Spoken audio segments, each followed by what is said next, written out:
Hi, I'll shift to the topic of cicadas at 6 minutes and 30 seconds. So, this is about pull ups now.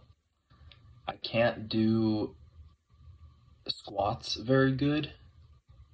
My range of motion is limited. I am limited to box squats for a while, like for sure.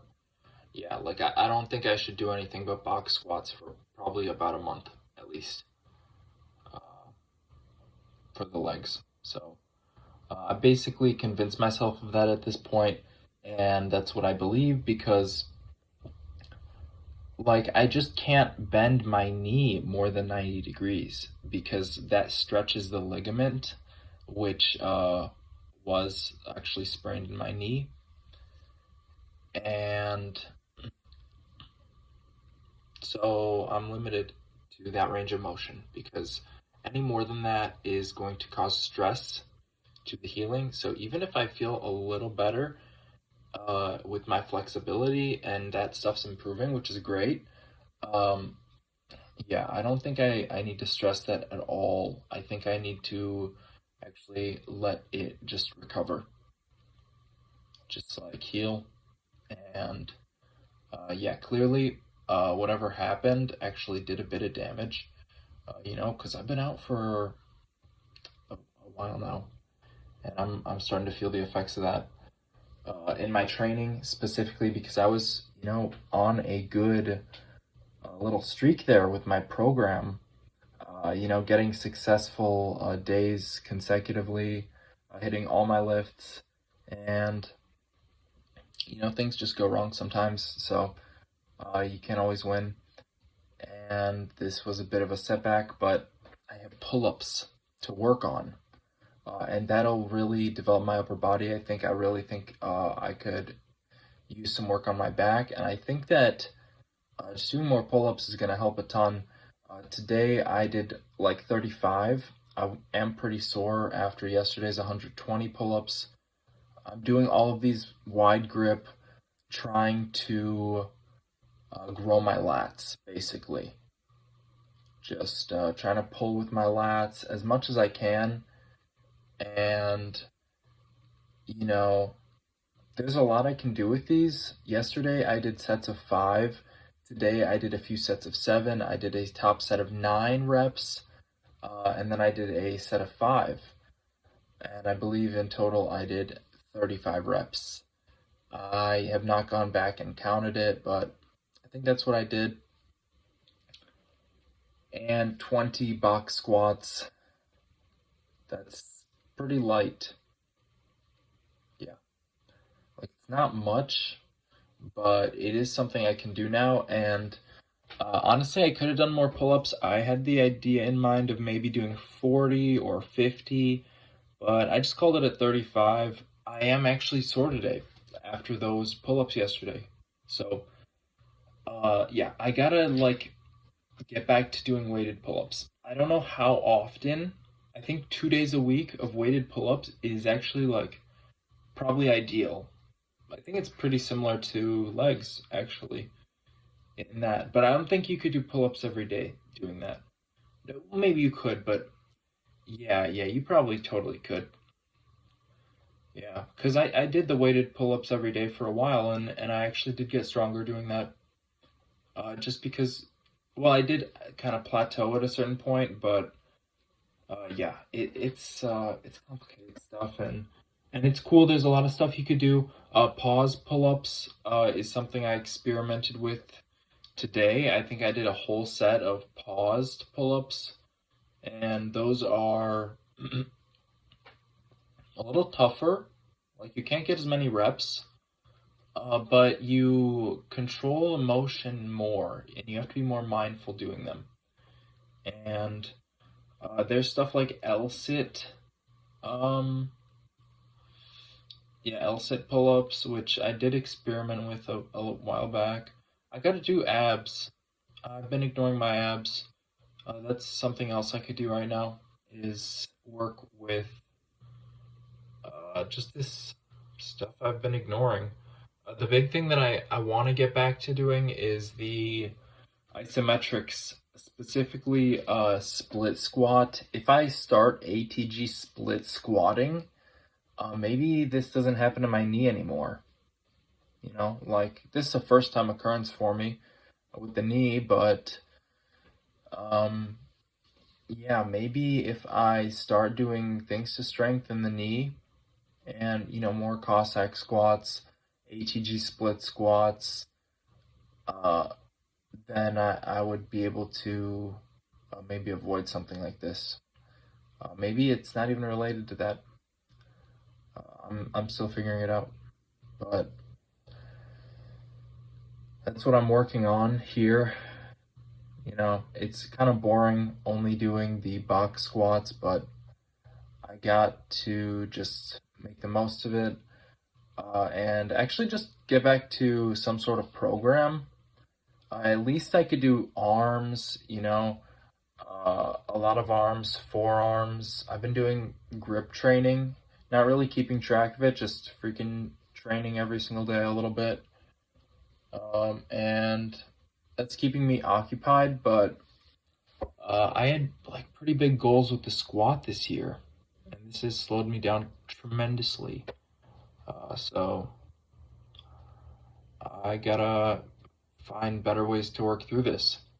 Now, the cicadas, that's a whole different topic. It's a wild topic today. I didn't really expect this. I heard about this. Apparently, cicadas come out in a 17-year and 13-year varieties. So within cycles of this period of time, there are broods born. I think that's what it's called, a brood of cicadas. And they live in the ground, and I think they survive off the plants. And if you've seen them, they're kind of freaky looking. They're big. It's almost like a cockroach, honestly. It's like a big cricket. It's almost like a cricket. Like a cricket flies around kind of like a cicada. And maybe not a cricket, like a grasshopper, like a locust, something like that. And they're interesting to me. We get them a lot here in Chicago, and they're weird. Like just looking at them, they're kind of freaky. Uh, there are two kinds, right? So I'm not really sure what the difference is. There's a big one, which they're green, and these one I believe they're called pharaoh cicada, like the ancient Egyptian pharaoh, and they're like red, and their eyes are red, and yeah, they're just coming out right now. They're emerging from the ground, and then they emerge from their skin, which is like a cocoon, and they are these like big things. They're like these big flying insects, and they survive, and I think they mate, and I have no idea how the kids are born, but like they're very interesting. They're super, super interesting. Just like looking at them right now, because so many are coming out this year, it just so happens to line up that this 13-year cycle and 17-year cycle, meet this year. Uh, yeah, there's a ton of them coming out, and I don't know if there's going to be even more. I don't know if the other kind are also going to come, but I've seen a ton of these. There's basically cicadas everywhere, and they start like singing. They have like this really high pitched song. Honestly, it's almost like a screech. They're like a huge, yeah, yeah. It's a loud noise, and yeah, I can't imagine what it sounds like if there's a ton of them. Like I've heard a few, at a time, but this is like a lot that I'm seeing right now. And yeah, there's a whole different type of cicadas which are not featured here, which are actually a lot larger. See, I don't know if these ones aren't like fully developed yet. I think they're just like emerging right now. But yeah, you could see they basically come out in like a crab-like shape. Like that's how they emerge from the ground, and then they have this huge like needle-like mouth, which I think they suck on the roots of plants to survive, like trees and stuff.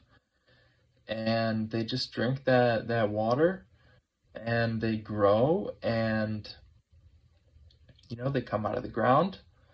They are kind of shaped like crabs, and they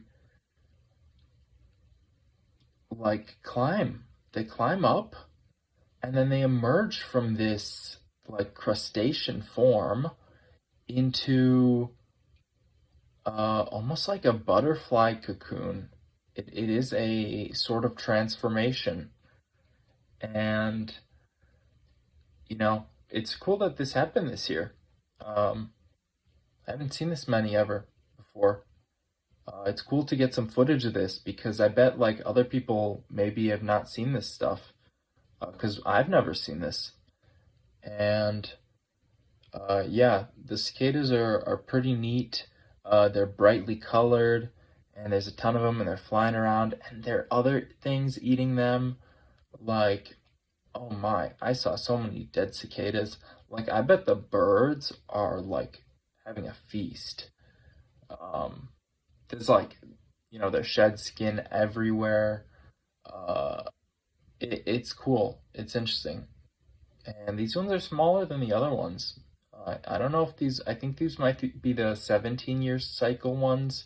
I think the 13-year cycle ones, they're a little larger, or maybe like twice as large. But I hope you enjoyed this video. I am done with squats for today. I will do some more squats tomorrow, box squats. That's all it's going to be. And I'll try to make the most of it. See ya.